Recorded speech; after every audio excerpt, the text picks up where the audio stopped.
Salut, bonjour, bonsoir. Je suis Cassie, ta tutrice de français, The French Way. Today we're gonna learn the French alphabet, and at the end of the video you will nail the pronunciation of each letter, trust me.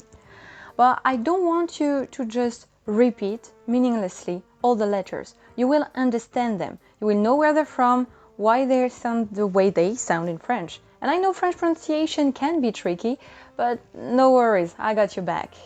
Allez, on y va.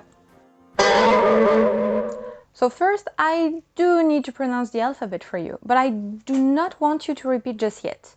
Just listen to me, get familiarized with the language, and focus on the shape of my lips. I'll go slowly. Just focus on my lips and the sound.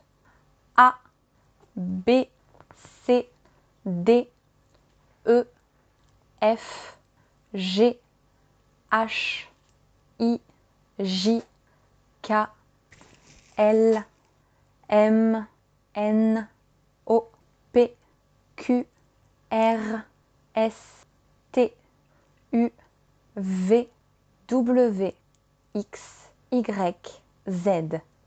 A, B, C, D, E, F, G, H, I, J, K, L, M, N, O, P, Q, R, S, T, U, V, W, X, Y, Z.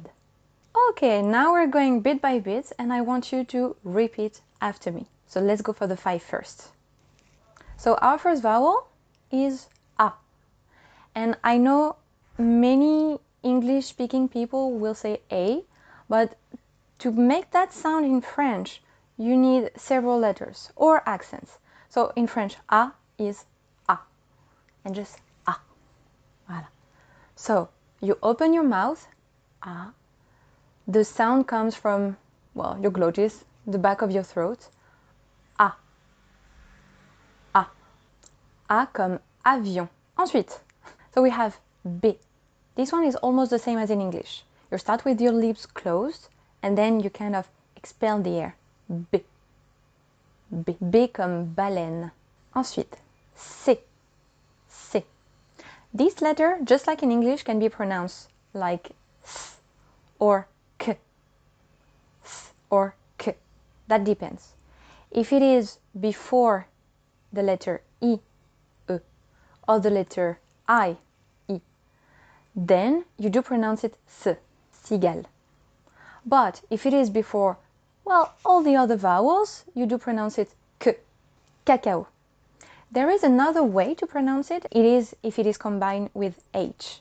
So just like in English, once again, that would be sh, like chamallow.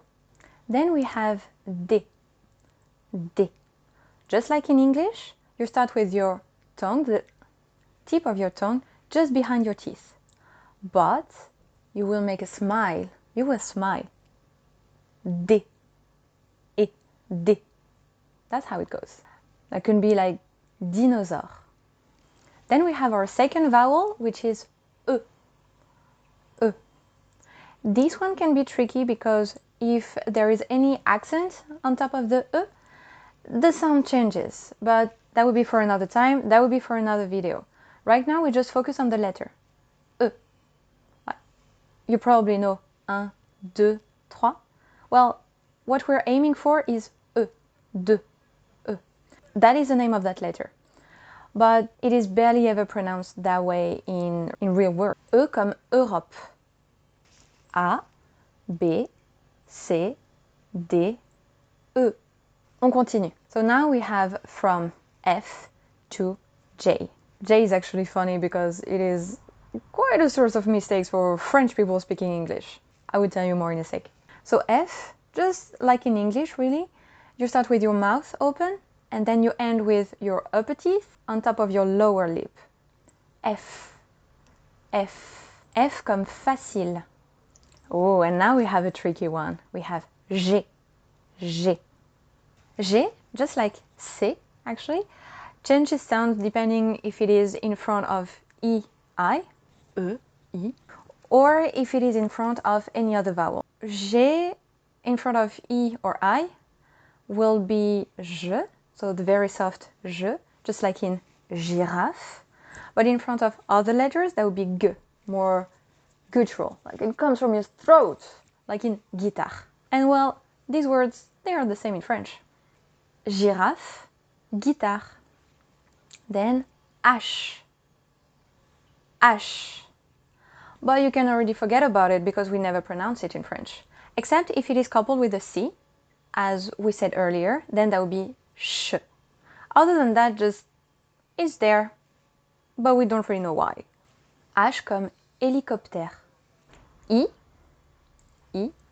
is our third French vowel, and it is pronounced exactly like the letter I in English. So be careful not to get confused between the two. I comme il. J. J. A bit like G, but I at the end. J. This one never changes, and it is quite funny because it is a source of confusion when French people learn English, because they will get confused between J and G. Like, I was. You will probably be as well. Like, it's fine. J comme jardin. F, G, H, I, J. And we continue. K, K. Well, this one, to be fair, it is completely obsolete. We have the letter C to make the sound K, so we don't really need that K. It is used for foreign words, also to write in the Roman alphabet what should be written in other alphabets. So then we would use a K. Other than that, well, you know it's not French. K comme koala. Then I'll go fast. L, M, N. They're pretty much the same as in English, though they are quite important for the future. Remember M and N, because we will often combine them with other letters, other vowels actually, to make another sound, the nasal vowels. And that is crucial to French pronunciation. So don't forget about them. I count on you. L comme libre, M comme montre, N comme nager. O is also quite similar to English, but a bit sharper, a bit shorter. O. O. It is our fourth vowel. O comme oreille. K, L, M, N, O. Then from P to S. So to pronounce the letter P, you need to start expelling the air from your mouth even before you open your lips. P. The action is even before, like the air just goes out when I open my lips. P. This one comes straight from the Greek alphabet, and that's what makes the pronunciation change quite a bit depending on which letter it is associated with. If it is followed by H, then that would make the sound F. F. Just like F. PH makes F. Oh, I had examples in mind, but not YouTube friendly. At the end of words, and just like other consonants, or the majority of consonants, the letter P is barely pronounced. Trop, for example, there is a P. Coup, there is a P, but you don't pronounce it. P comme pouvoir. Q, Q. This one is always a joke in elementary schools in France, because Q, well, that means something else, but you spell it C-U-L. Here, that's not really what we're talking about. If that letter Q is either at the beginning or in the middle of a word, it has to be followed by U. You do not pronounce that U, but you need to write it. Like quatre. Quatre, you do not say quatre, you say quatre. It is here, you do not pronounce it. Cinq, because it is at the end of the word, then you do not need to add U after. Q comme quoi. R, I believe it is the trickiest of them all. Follow me on Instagram for tips to pronounce them. R, for example, I have an entire reel about that. Well, entire, it lasts like 30 seconds. But yeah, I give you a tip how to pronounce it. So it really comes from the back of your throat. And all I'm saying is that to pronounce it correctly, you need a glass of water. But now I will see you on Instagram to know more about that. So don't blame it on the French. It comes from our Germanic heritage. Germanic? Ooh, tell me how you pronounce that. But yeah, it comes from our Germanic heritage. So don't blame it on us. Like, not our fault. R comme rêve. S, Well, just like in English, s, like a serpent. This one you need to pay attention though, because if it is between two vowels, you will pronounce it z. And let's take my name, for example. It is spelled with two S's, Cassandra, because the S are between two A. And, well, they are vowels. So, if there were only one S, that would be Cassandra. We need that sharp S sound, that would be Cassandra with two S. That's how it works. S comme soir. P, Q, R, S. And now from T to W. So T, T, is a letter that you pronounce with the tip of your tongue, just behind your front teeth, on the palate. T, T. Pretty much like in English again. When it is at the end of a French word, well then, most of the time it is silent. And when I say most of the time, it is like 99% of the time. However, if it is in the middle of a word with T-I-O, T-I-O, then the pronunciation changes. It will become sion, sio. But think about it. In English, it is pretty much the same. You also change the pronunciation. So, attention. Well, in French, it works the same way. Attention. S. T comme très. Then we have U. U. So be careful, because I know that plenty of you know that letter as U, but in French it is U, like the German U with umlaut. Sorry for the pronunciation. But that's where it comes from. So saying that U requires two requires two letters. It is a combination of letter O, U. But alone, it is U. Look at my lips. U. U. It is a bit more like a O. So this one is actually an evolution of the V, V, and it became the fifth vowel of the French alphabet. U comme unique. When you pronounce it, that part of your tongue touches the palate, whereas the tip of your tongue is just behind the back teeth, the bottom teeth. U. U. Ensuite, V. V. So just like F, your teeth touch the bottom lip. V, but way softer. V. V comme voir. W. W. So this one, I actually think it makes more sense than in English. Because in English there would be double U, but in French, double V. And it looks more like a combination of two V to me. It is the very last letter that entered the French alphabet. It was like 60 to 70 years ago. It is only used for foreign words.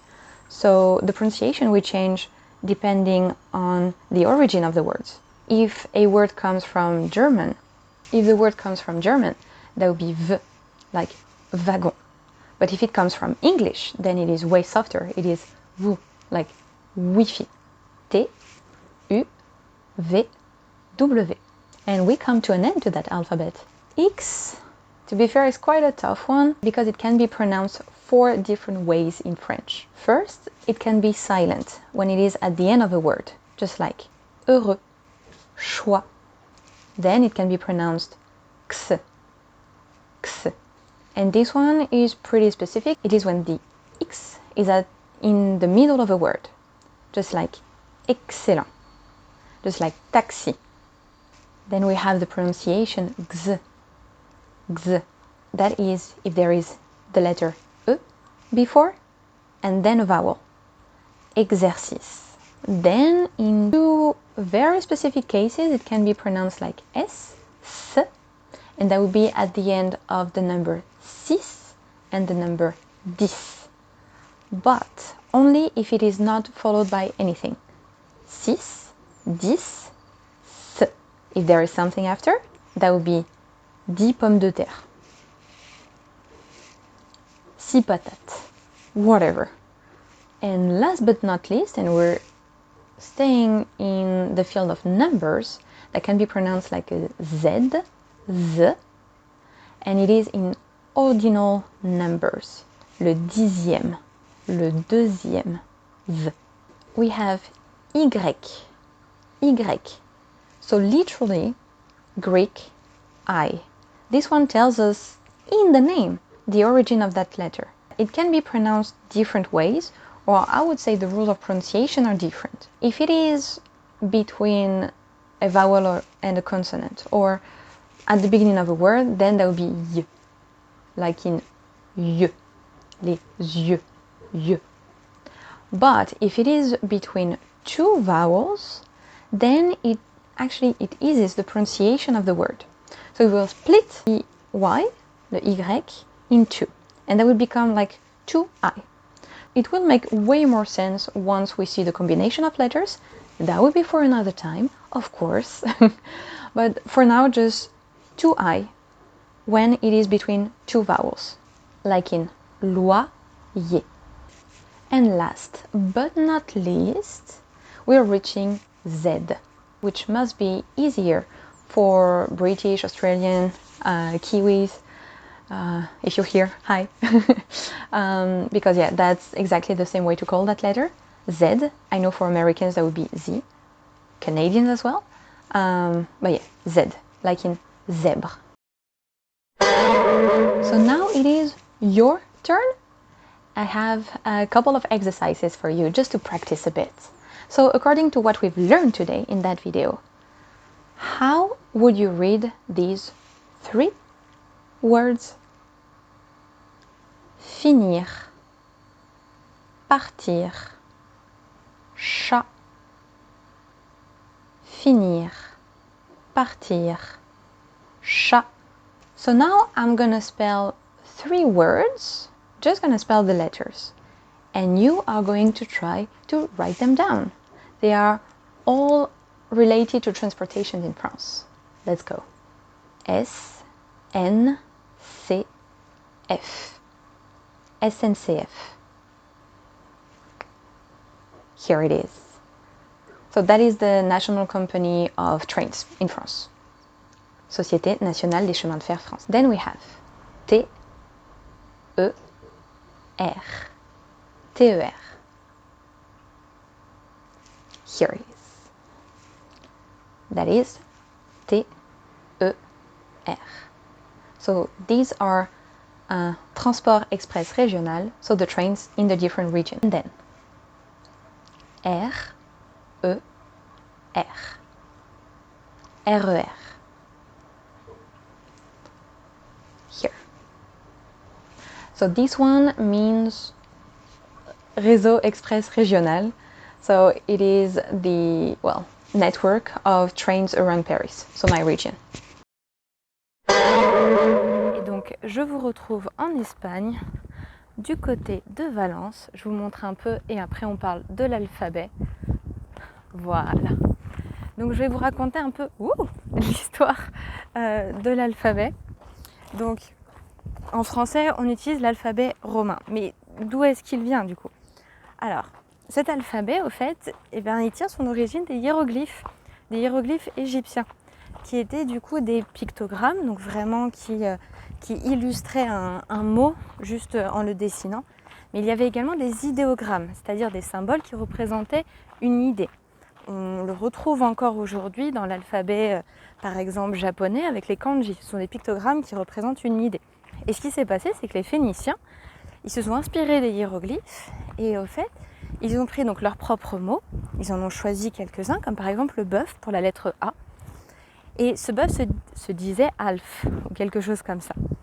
Et au fait, ils ont juste pris le début, A, et donc la tête de bœuf représentait ce son. Et de fil en aiguille, donc ils ont complètement transmis au fait ce système tout autour de la Méditerranée pour faciliter le commerce très certainement. Entre différentes cultures, de différentes langues, etc. C'était beaucoup plus simple. Ensuite, ils l'ont introduit en Grèce. Alors d'après la mythologie grecque, ce serait le prince Cadmos qui aurait ramené l'alphabet phénicien en Grèce. Mais non, c'est très certainement par par des échanges, par du commerce, etc. Et ensuite, donc, les Grecs se sont installés, eux, en tout cas une partie, se sont installés sur la péninsule italienne. Et de là, ils ont été en contact avec le peuple des Étrusques, qui eux-mêmes ont pris l'alphabet et l'ont encore simplifié. Et ensuite, quand les Romains, donc Étrusques, etc., sont devenus un peu les Romains, eh bien, ils ont encore simplifié cet alphabet. Et donc, c'est comme ça qu'il nous est parvenu. Donc, en fait, aujourd'hui, l'alphabet que nous, on utilise, on ne voit plus du tout les symboles. Nous, tout ce qu'on voit, c'est le son. Mais on peut encore voir des traces de l'ancien alphabet, même phénicien, dans les lettres qu'on utilise aujourd'hui. Je vais vous mettre quelques exemples. So thank you so much for following that lesson with me. Tell me in the comments how the exercises were for you, if you want more, of course. And don't forget to subscribe, like, all the thing, especially because it is a small channel at that point. So I would appreciate it. And I see you next week. À la semaine prochaine. Salut!